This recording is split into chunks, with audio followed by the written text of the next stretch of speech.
Welcome, this is Cecile from Petite Creme. This is Fanny. Welcome to episode number 17 of Mom's Talk with a French accent. We're happy to be here today with you. We are waiting a little bit for people to connect. Hi. Hello, welcome. Thank you for joining. Thank you. Today we are going to talk about self-care. Yeah. And that's an important topic for all the moms and moms-to-be out there, all birth professionals. You know that self-care is key. So let's add, here we go. Pediatrician to the talk. She's coming. She's coming in right now. Hi everyone, thank you for joining. Hello. Hi, Varisa. Hi, how are you? Hi, Varisa. We're good. It's good to see you. Good to see you. Trying out a new angle. Okay, we love that new angle.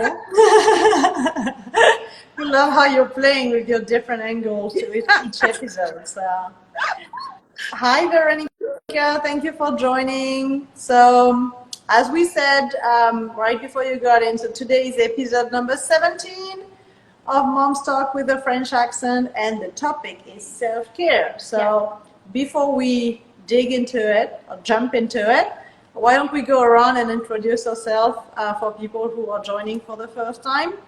Varisa, do you want to start? Sure, yes.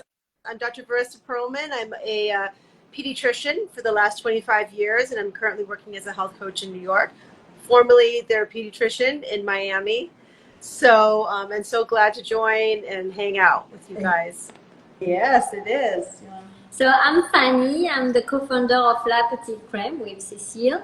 I'm also a mom of 2 kids. My younger one is 2 years old. My oldest one is 5-year-old, and our company is based in Miami. And I'm Cecile. I'm the other half of La Petite Creme. I'm from France, as you may be able to figure out by some magic trick. And yeah, we thought we would start this talk to honestly talk to other parents about how it feels to be a mother, the challenges of it, some of the taboos, and hopefully add a little French flavor to it, because Varisa pointed out one day that apparently we do a few things differently in France compared to here. So we thought, why not just bring our different influences to the talk and maybe share, bring conversation and food for thought for people who are in the same situation. So today we're talking about self-care. Yeah. And that's a topic that is very important to us because we feel like taking care of yourself is the best way to take care of others. Yeah. Yes. But very close to that, when you are a mother, it feels like all of a sudden you want to take care of everybody else. You have to take care of everybody else, but you also have that incline to start taking care of people that you never took care of before. And that is sometimes overwhelming and taking over on your own self. So it's a line that is hard to cross. I was actually on social media this morning as I was doing my morning scroll, and I'm part of a few parenting group, and I was reading this message from a mother who said, and she felt like she had to be anonymous to talk about that, which I think was telling a lot. And she said, my kid is 15 months old, and I can't seem to, I wake up with them, I spend my day chasing them around, her words, and trying to attend to them and make sure everything is in order. And by the time I put them to bed, I'm so exhausted that I fall asleep with them. And then my day is over. And I feel like I should be doing more. I should take care of myself. I should, but I just can't. And she was asking for advice. She was so desperate to get some kind of input, which I thought was the perfect timing for our talk today. So that's when you wrote in there, well, we are having to talk just on this at 3 o'clock. Hashtag self-care. Exactly. I think this is such a good topic. We talk a lot, two things to think about. One is that, we talk a lot about cultural differences, with something that you brought up. I think this topic is actually a generational topic too. I think that there was a certain amount of shame placed I think that this is where we're hearing a lot of this from kind of our mothers, where like if you were ever to do something for yourself, you were considered selfish, right? That you weren't a good mother. And selflessness was the defining term for what is a great mother of the past generation. Well, That's as true. that whole generation, I don't know how your mothers are, but my mother's pretty burnt out. She's really, you know? And it's the kind of thing where like it just isn't sustainable for your whole life to be so selfless, in the sense that you just don't replenish the well, right? You don't restock the vending machine, as I say, right? And in many ways, when you don't do that, you just can't be present in the way that you really know. So this is the first generation, I feel like, where we're really trying to kind of, like you said, talk about taboos, open things up, you know, take things out of the packaging, right? And say, what does it really mean to be a good parent? And I think a big part of being a good parent is being a happy person, which is something that I really found consistently as a pediatrician, that, you know, the parents who I felt were the most successful were the ones who said, you know, we do make it a priority to talk to each other, to have a good partner, to have good people around us, to work on positive influences so that, you know, we can model for our kids positive relationships. And I think that that's a big bar. That's a high, you know, that's a high bar to kind of go to. Right now, I'm just thinking as we're sitting there, because I want to ask you the question. I don't know the answer for myself. For the two of you, all of us are working parents, like, and all parents are working, but like just scattered, right, all over the place. What is one thing that you did that was only for yourself today? Today. Okay, so Fanny and I have so it's a perfect timing for this topic because Fanny and I have to admit something. Yeah. I was like, it's a lot. So we are privileged enough to have our family overseas, and in the summer we ship our kids for 2 months out there. So this morning in particular, or today, we've been doing a lot for ourselves, like breakfast. I started by a run by myself. Yes. With my husband, actually. We were able to take my time for us together. Yeah. Even better. And I drink my coffee like with a silent, quiet, clean house. And a long shower. Yeah. Interrupted shower. What else? A lot. Like, I mean, everything about me. Yeah, so if you remove you're lucky to remove the kids from the equation, then all of a sudden you realize you have a ton of time. Which yesterday I was actually looking that I came back from work as usual and I got home and I'm like, my goodness, I have a lot of hours between the time I got home and the time I go to bed. I have plenty of time. Where did that time usually go? Like I can actually like sit for an hour and be okay with it. Is that what you did? What did you do last night? I just sat down and watched TV and had like food without having to feed other people, and it felt lovely. It was wonderful. It's luxurious.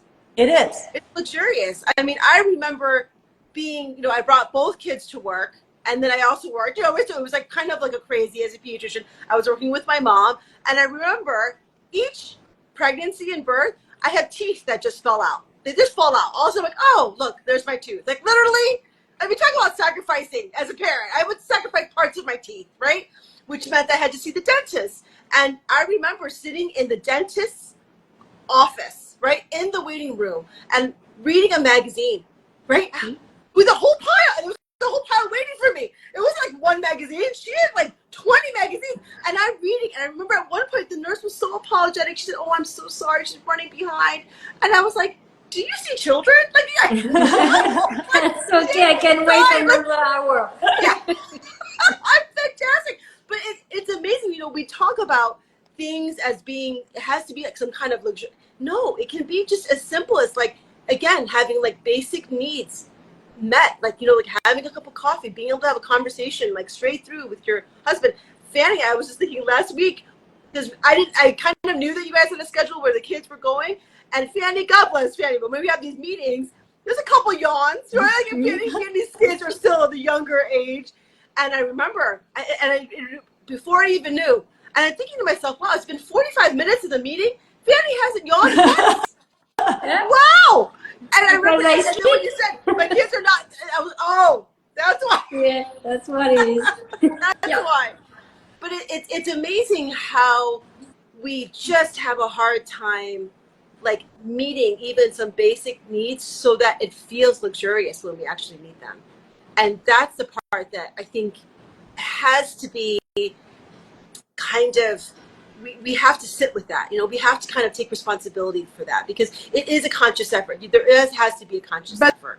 I want to jump on the word effort because yes, the previous generation wasn't as inclined to like take care of themselves.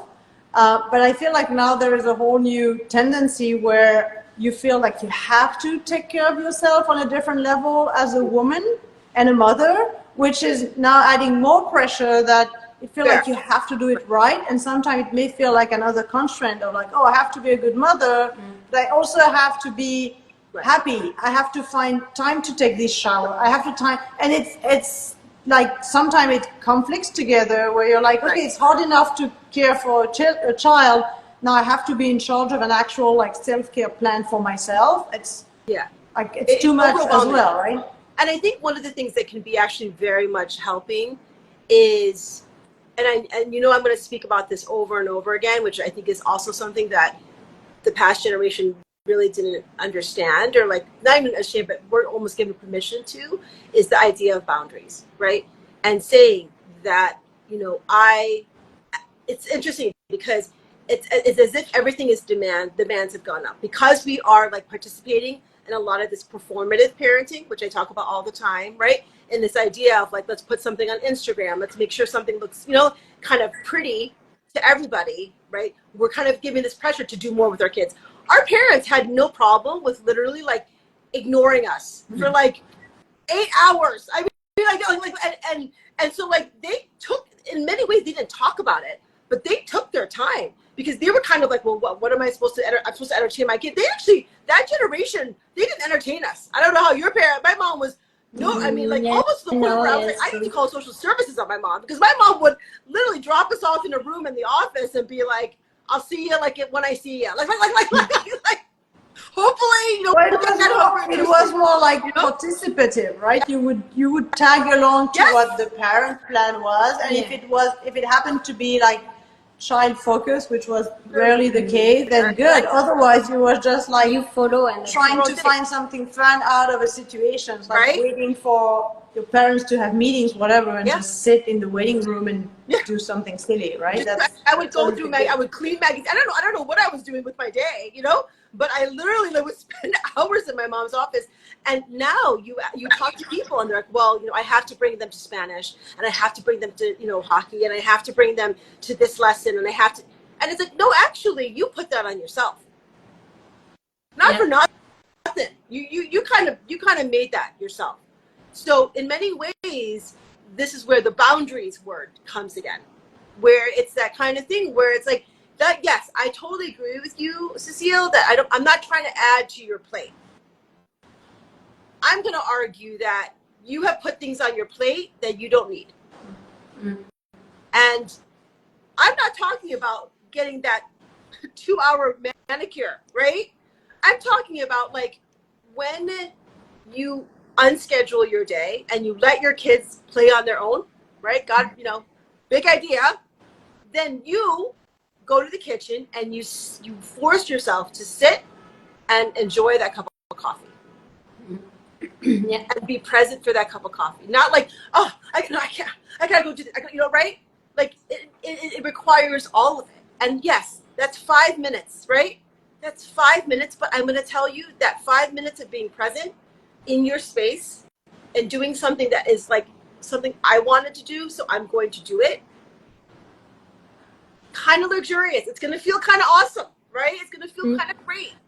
And it just doesn't have to be. But I think that people are always thinking of ways to throw stuff on their plate. I'm talking about removing things from your plate. Yeah. Where like, oh, I have to make sure that my kid has 6 play dates a week. Otherwise, they're going to be like a social like nightmare. You know, like no, you put that on yourself. Like that's actually just not true.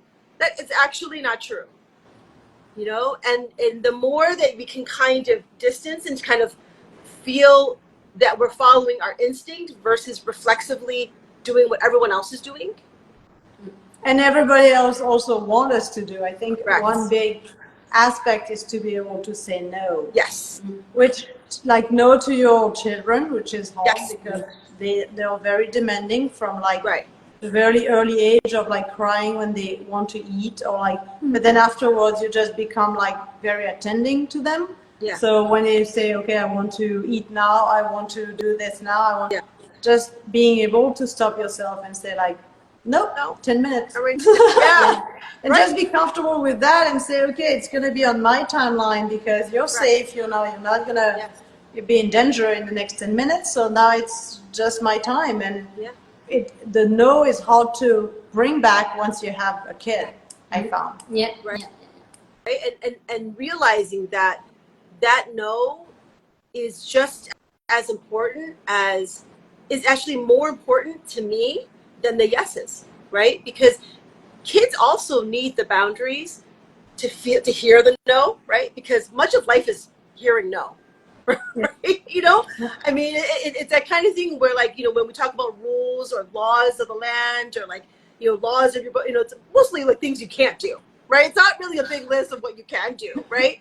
And so, you know, hearing the no is something that, like, we need to know the boundaries. I would argue that it's not anything, it's no shade to your kid, right? If they're demanding, right? Because they're just trying to see how far they can go. They want to know how far they can push. And there is no harm in asking, right? Like, right? I could ask Fanny, can you give me $1,000? Right? Nope. Right? Yes. Yeah, exactly. Why not? This is what we call manifesting, right? I'm going to manifest. I would like $1,000. You know, no harm in asking. No harm in asking. But it's at that boundary, right, where you say no. That's like this. Why should we feel guilt for that? So, like, while on one hand we are starting to talk about self-care, we're still in the in-between generation where we don't quite know how to do it. No. And so this is the part that I think is, you know, so I've just come across, and, you know, my husband's going to cringe because it's just another TikTok thing that I found. But basically it was someone who was talking about what exactly are, you know, what is the mechanism of people pleasing? Why are you a people pleaser? And for him, he would argue that, you know, people always say that it was just me being selfless, right? Like this, I'm just being a selfless person. I like to please other people. And he was like, no, it's not that. It's not that simple. It's actually from the beginning, right? Because somewhere along the way, in the very beginning, frankly, someone just didn't feel the need to validate you, to care for you, and said, hey, tolerate it. You got to please me, right? Yeah. You need to. And so with the idea that, like, it was the good thing to do, it was the right thing to do, you're a good kid when you do that, right? When you people please, right? And this will be good for your life. It's kind of unclear what's going to be good for your life, but it's going to be good. So you continue doing it, right? With the idea that, like, I don't need to meet my needs, right? I need to meet other people's needs. Thinking that maybe somebody else will treat me like that, right? Someone will give that to me. That's just as foolish as asking for $1,000. This is basically like giving $1,000 to all these people and being like, they're going to pay me back. I know. I know. Even when you say it, you're like, that doesn't make any sense. Why would anyone just randomly pay you? And it makes no sense. It gives no avenue to your agency. It gives no value to having your needs met. So his point is that a lot of times we're never taught as a very young child how to get our needs met. We're just told to be people pleasers. And then flash forward, we're adults now, still in that same mindset, and yet we don't know how to have our needs met. This whole conversation is about how to get your needs met. And we are not talking about fancy needs, right? Yeah. I mean, some of us are just talking about being able to pee and finish and get out of the bathroom without having to do something else, right? This is when did this happen? Yeah, sometimes it's as basic as regaining control of your brain. Like, so there is this one thing that I want to debunk for people who are watching, because I've heard a lot about it when I was in my early motherhood phase, about meditation. And I had that whole stigma about meditation, that you have to be sitting on a pillow with like noises and gongs and stuff like that. Yeah. Well, I learned recently that meditation is just a state of removing anything from your brain and just concentrating on something very cyclical and that you always have with you, which is your breathing, and just thinking about, oh, I'm inspiring, oh, I'm expiring, like very, very simple. And you were talking about the cup of coffee. If you manage to have like even just 2 minutes of like focusing on something that doesn't bring you thoughts and kind of just like appease the thought for 2 minutes, that kind of gives a buffer to avoid like everything from collapsing. And had I known that and heard that when my kids were younger, I would have probably be less intimidated by the whole like let's meditate. Yes. I felt like meditation was a whole new thing that I had to learn and acquire and be like, oh my goodness, that's going to be a whole new set of gears. I don't know. I had this thing where like meditating is not for me, but it's really just a pause, right? Like a silence in your speech. Yes. And I really encourage you to look into it this way, to kind of have a moment where you can just, and then you can continue, walking that path. Well, this is something we talk a lot about. I always say that if I could work in the world of regret, which I try not to work in that world of regret, but if I could do it all over again, I would tell my younger self, just be present. Just find moments to be present, whether it be with your kids, right? I mean, a lot of times we see people at the park with their kids, but they're not sitting there looking at the sky, like looking at their kid, looking at the leaves. They're looking at their phone, right? Because they're like, oh my gosh. So they're not present, really, right?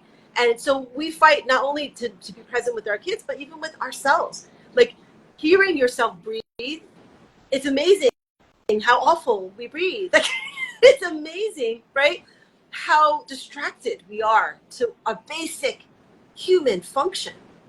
Sometimes I like exercise because I'm so focused on like my legs hurting or like myself breathing that I like actually forget any other thoughts that was actually bothering me before. I think it's like this weird kind of unloading that I think was placed on this earth from the beginning, but we just always forgot. So I agree with you. Like take out the word is so into me. I know I would try these like different apps, right? And, they have these apps and then they would play the music and they're like, just sit there for 20 minutes. I had to tell you, it was the most stress. I felt like I was crawling out of my skin. I was just like, literally, it was like all the worst thoughts in my mind were like coming in and I was just like, was this the purpose? Is that it?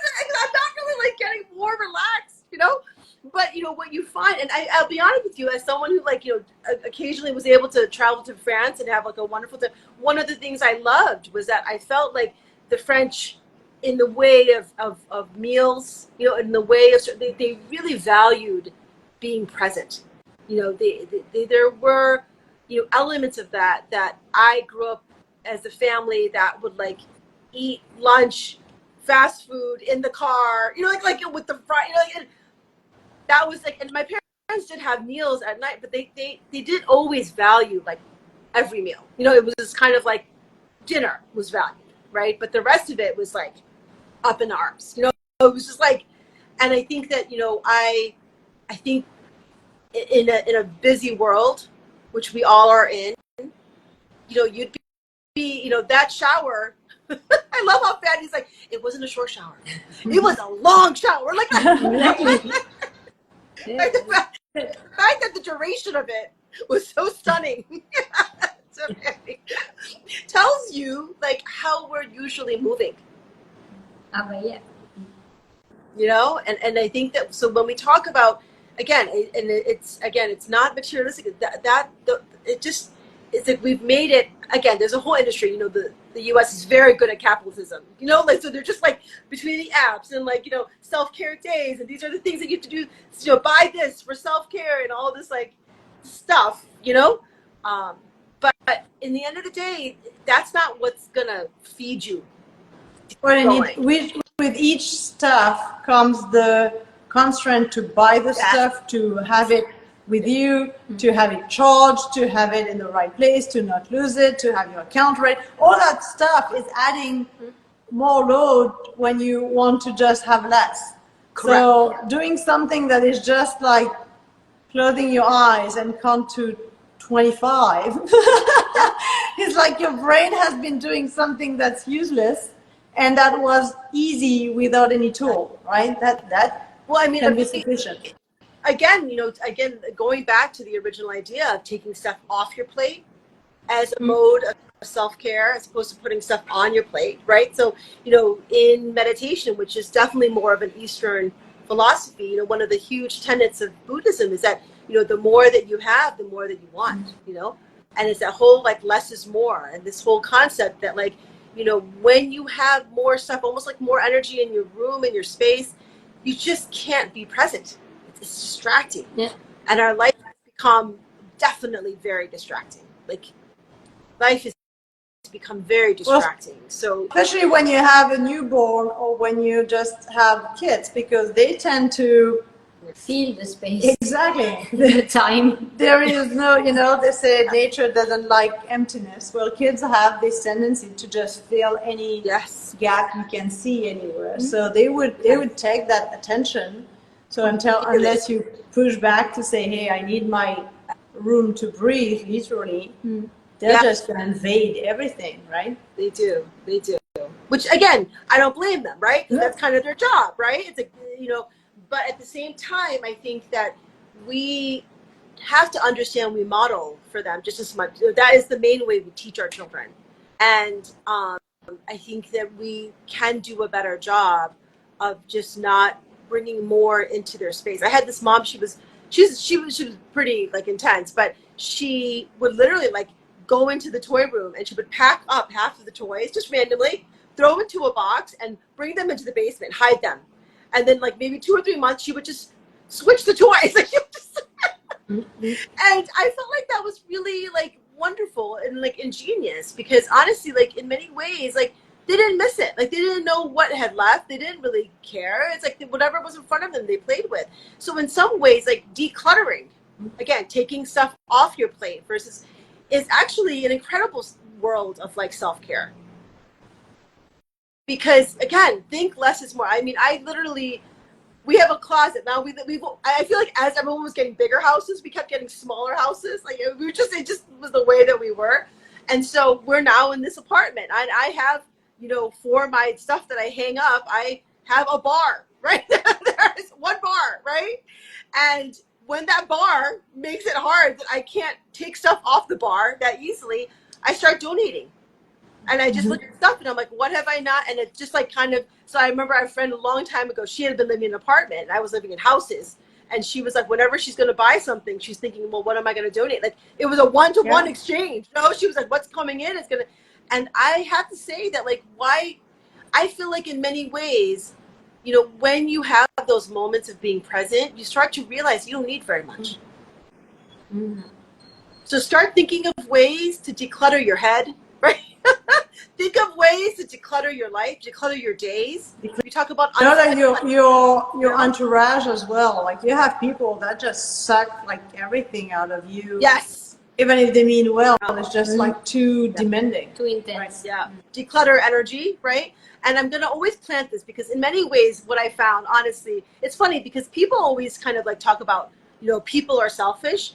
And I'm going to tell you that like parents, if I tell them do something so your kids will like go to Harvard, they're like, we're going to do it. We're going to do it. Like, so it's amazing. They're the most selfless. Like even something that like is annoying to them, they'll do it to help their kids succeed. I haven't met a parent that wasn't like that, frankly, which is a good thing, which is why I love pediatrics, right? Because I think it makes people better people, right? They're not as selfish as they could be in their basic life. And, self-initiated learning. Basically, so bored that you got to figure things out on your own is actually the greatest predictor for success. Okay. So the more that you take out of your kid's life, right? So I'm going against all of that performative parenting, right? I'm going against that more is better, right? I'm actually just saying like less is more.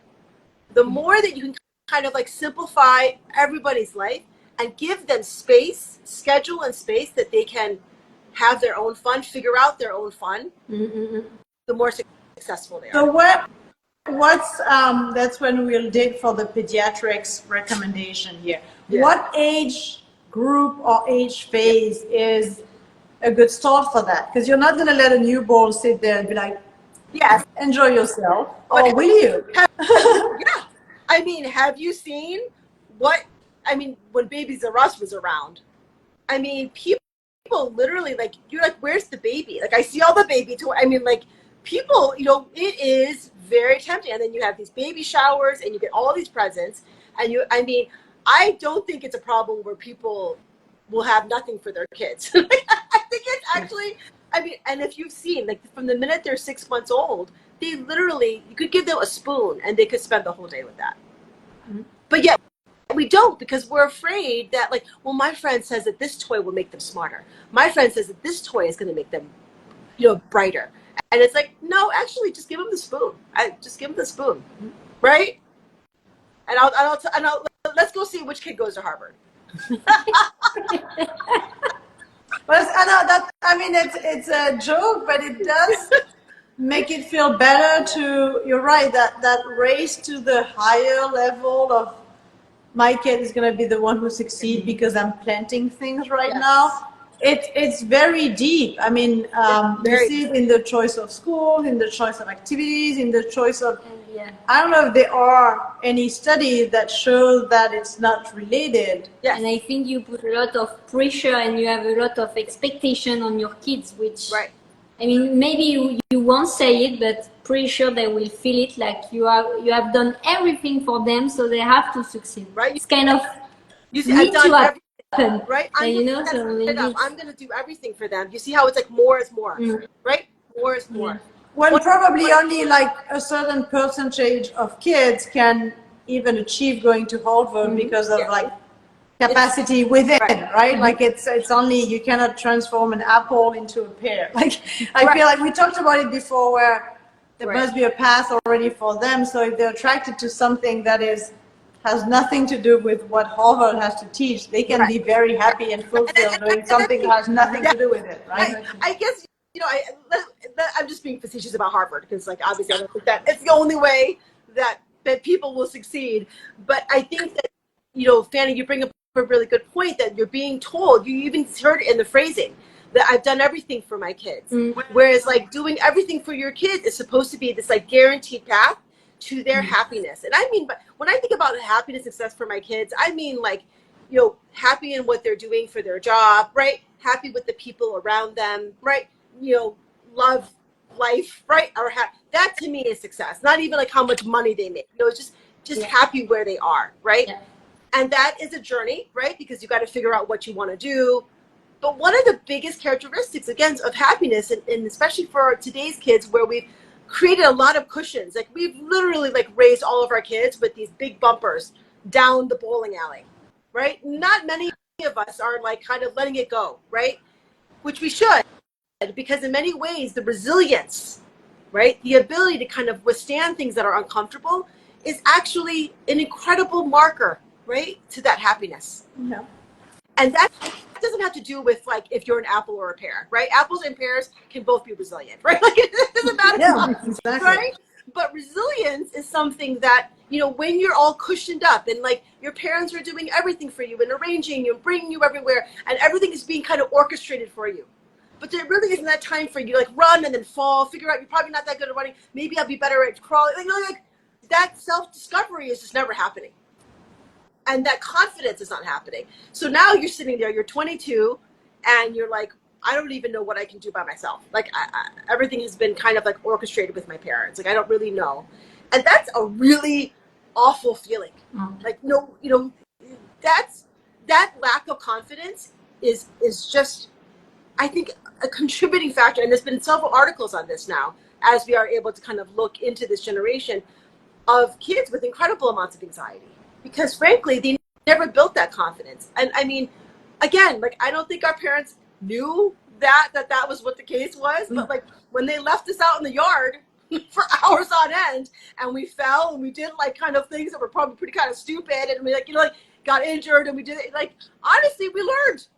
Yeah. You know? And we build up on that getting injured, because you don't get injured the same when you're like 2-3 years old climbing something that is like, you know, Yeah. table height table, compared Right. to when you start doing crazy when you're 15 and Yes. you're given the key to a car, Yeah. right? So it's also, you're gradually getting to like, oh, I got hurt when I Right. was 2 doing that. Yeah, you Now that know. I'm 4, I'm probably going to be Yeah.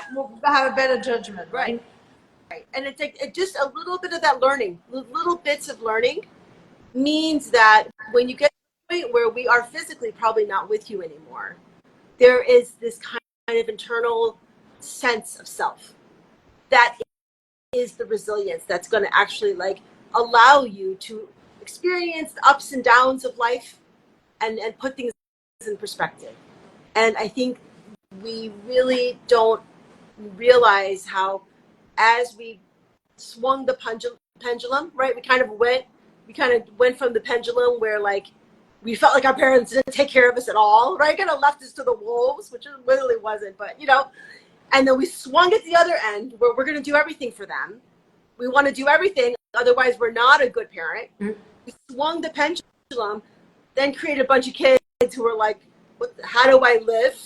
Yeah. I feel like a lot of people are just trying to swing that pendulum right to the middle, where there are going to be moments where you're on your own when you're a very young kid, and there are going to be moments where, okay, I will help you, or we'll work on this together. But any extreme, in my experience, doesn't really work. You know, life doesn't exist on those extremes. Life exists towards the center. There's elements of both that are very good. And the same way that, you know, we're not talking about self-care to the extent where like your children aren't fed, where you're like, I need to go to Vienna for 2 weeks, you know, like deal with it, right?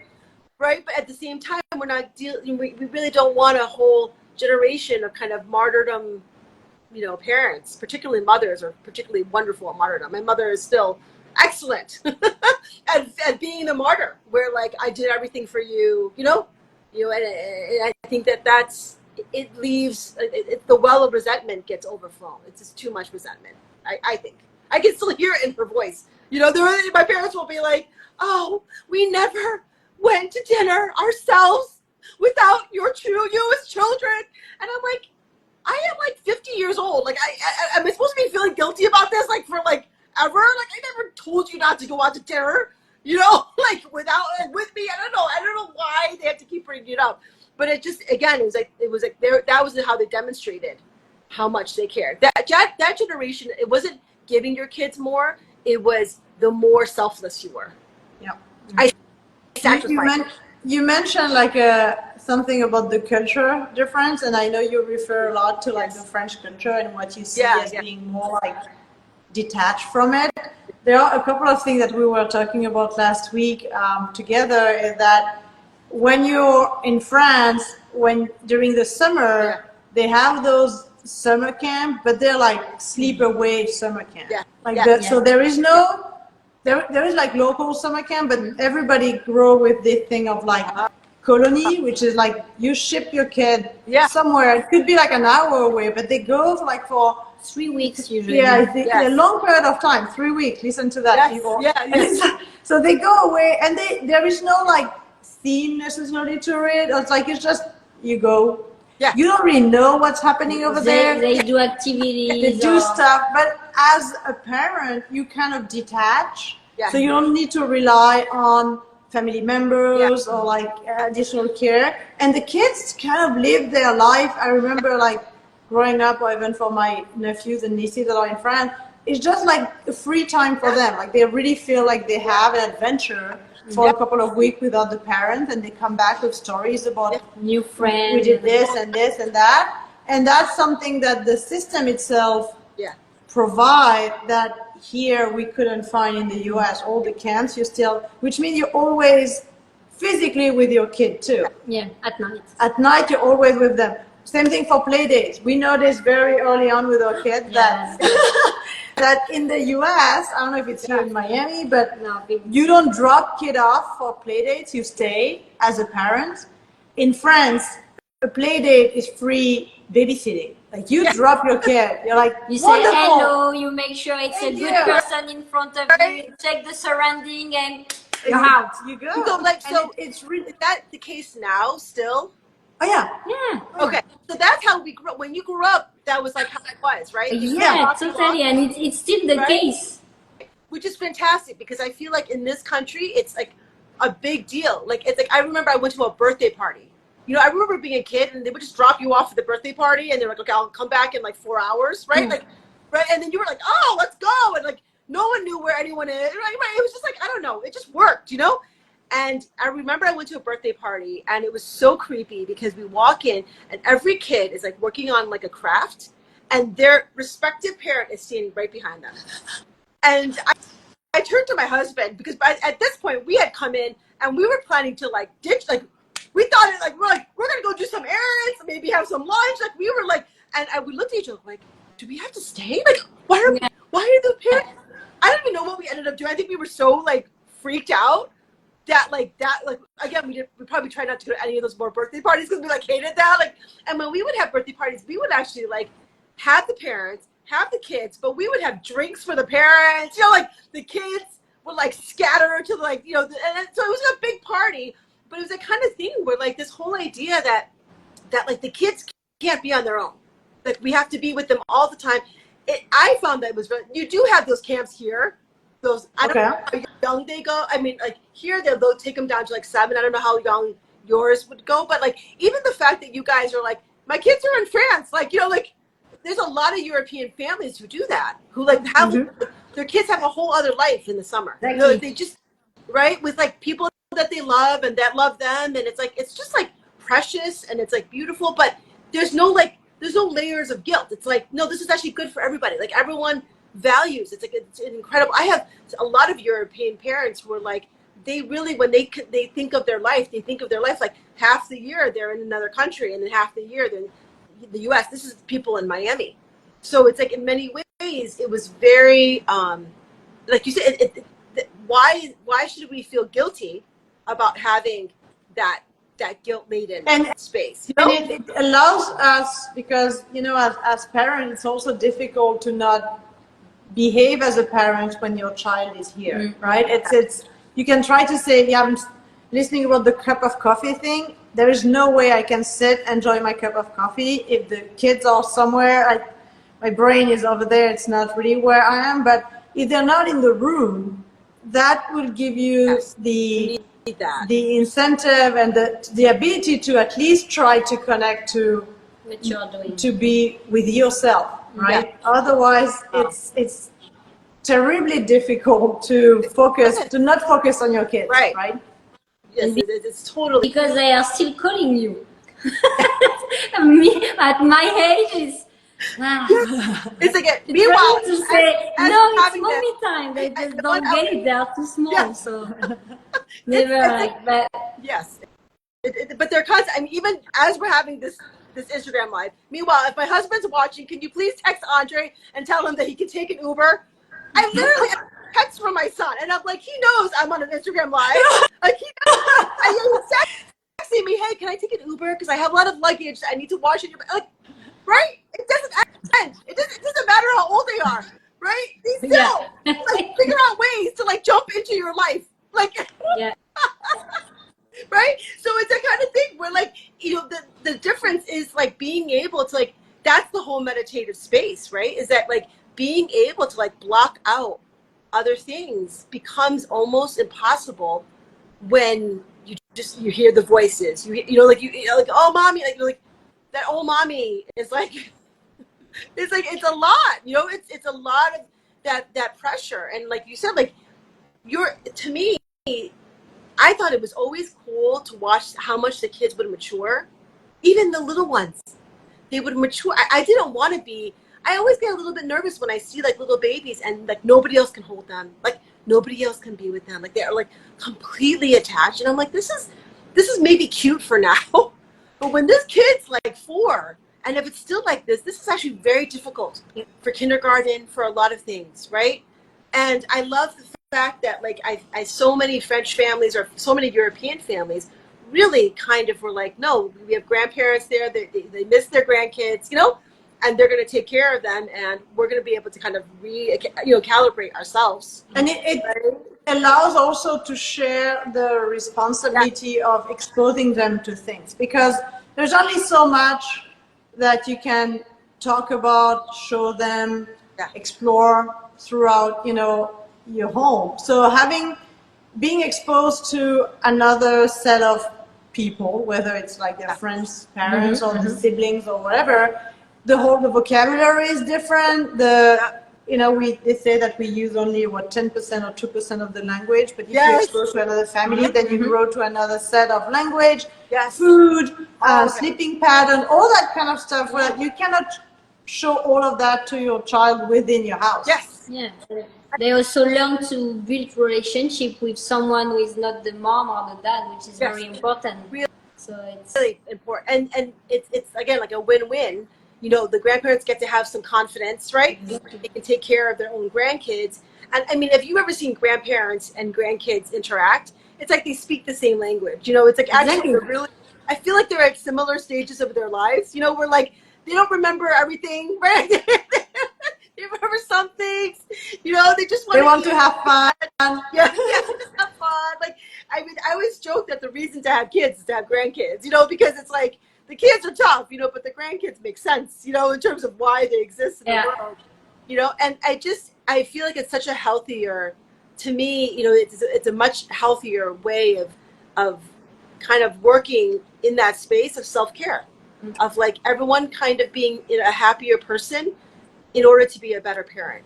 Like it just, everything is for a reason. And I think that we just try to control too much. We try to like manipulate the picture and like position everything in a certain way, and there's such a serendipity, there's such a beautiful kind of chaotic space to raising children, where how many times your kids say something or do something and you're like, where did you get this from? Like, what is this? And they'll just like lock onto something totally random, and that only kind of comes when it's kind of out of your control, right? Like, to me, there are so many things I would have never chosen for my children, because I didn't know about it. It's not like I think it's bad, but I just don't know anything about it. Exactly. And then they just normally just gravitated to it. And I was like, okay, we'll follow whatever, this is. And I enjoyed that. But again, I fear when we are just constantly scheduling our children and things that we chose for them, we're kind of imposing in them. Very interesting to go back to the original point. We're kind of forcing them to become people pleasers again, where we're asking them to relinquish being heard, being validated, right? Being met, right? When your kids are like, I'm really tired and I don't want to go to ballet. I hate ballet. And they're, no, you've got to do it. You're really literally saying like, I'm completely going to invalidate any of your concerns or what you're saying. And you're going to have to deal with it. And it's a bad cycle. Yeah. So let's break that cycle now, and let's try to all think collectively, as everybody who's watching. Let's think about one thing from this talk, and we'll leave you a few seconds to comment in there. One thing that you're going to start implementing tomorrow. Let's not say today, tomorrow. One thing that will get onto that self-care For yourself. routine, or like just one step, one thing. And while you think about that and write that in the comment, we have a giveaway today. So we are going to give away some of our product, which hopefully is going to make your life easier as a parent, because we're saving you one step to change a diaper. So instead of having to apply 3 products to change your diaper, you're going to use only one. So the time that you would have spent using the other 2 is time you can use for self-care. yeah. Look at that. So That was good. That was a good link. See? So we ask that you write in the comments, for people who are still around, write in the comments what you want to do for self-care, and we'll pick, before the end of this talk, we're going to pick one comment, because it's important to start, right? It's always, the first step is the hardest. Yes. Well, I think the first step of actually saying, like, where have my needs not been met? I feel like again, there's this whole stigma of being selfish when you say, like, actually, like, I haven't had a meal. Like, oh, you're such a complainer, you know, like, but like, even just the idea of like, I haven't had a meal from start to finish without having to like do something for somebody else. Like, I just want to sit for 15 minutes, chew my food, you know, in a proper French fashion, and actually really like be present for this meal, right? And I think that you know, I always joke that, like, you know, when my kids were young, I mean, my birthdays were spent at the IKEA cafeteria because thankfully my kids were so distracted that I could literally chew every single meatball. And I don't even know if I liked the meatballs. I don't even know if I really wanted to eat the food, but I wanted to just be able to be present to a need that I had actually like forgotten that I had not met. Like, Yeah. I don't think that like Fanny realized how much she missed long showers. Yeah, that's good. When you can, like, you realize that you will, yeah, you was not used to do that. Yes. So when you can, you're like, okay, that's really good. I'm Right. gonna do it. And I'm So, sure but that, so back to the long shower though. So if we have parents of young kids watching, let's dig into that specific of the long shower. Why is it that we cannot indulge into a long shower? Like, what is the different scenarios that? well, I would be so nervous, right? I know how I don't know how you guys, but I would be so nervous that like they'd climbed out of the window or some kind of stupidity, which obviously never happened. You know, like it never happened. You know, I think that like, you know, it's interesting because we are just, again, we're our worst enemy. You know, we just, and also, frankly, like if you're someone who really wants that long shower, but you know, I'm by myself all day, then you know what? If you have a partner, when they come in from work, say, hey, listen, give me half an hour.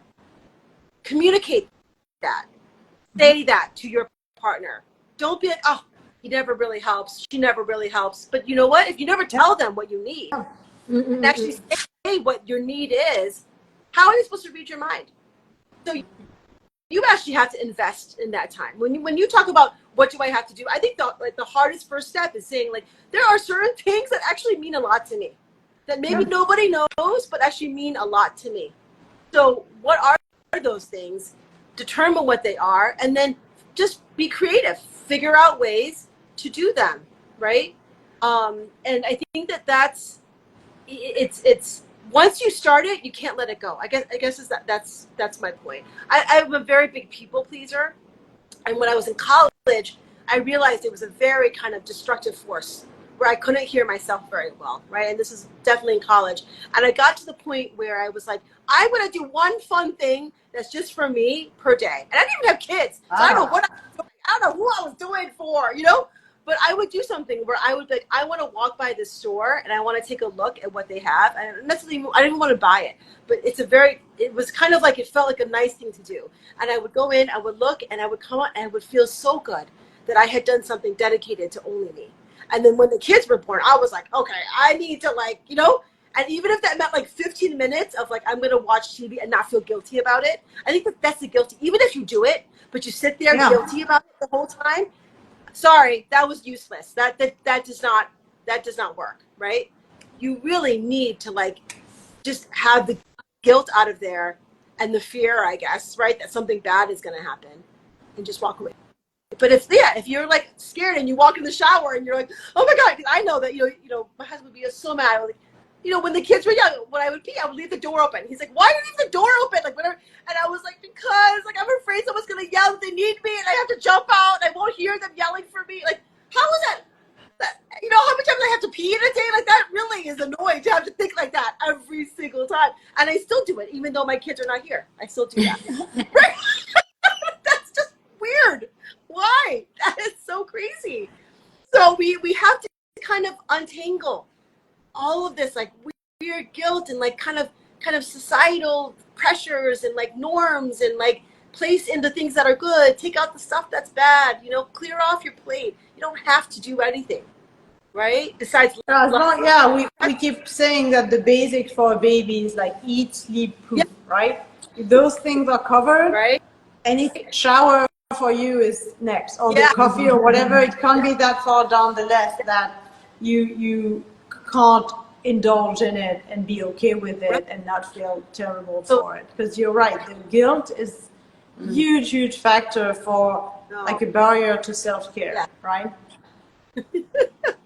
Eat, sleep, stress. I know, poor Fanny. Now Fanny's just yawning from just partying too much. from like maybe. Probably it. binge watching the I remember the binge watching is very real, by the way. That's a very It feels good though. It feels so good. Yeah. good.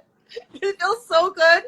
But you know, and it's again, eat, and I would say as you get older, right? Eat, sleep, stress. Basics. And I will tell you that I think that when you are running around and doing more and more, it's stressing everybody out.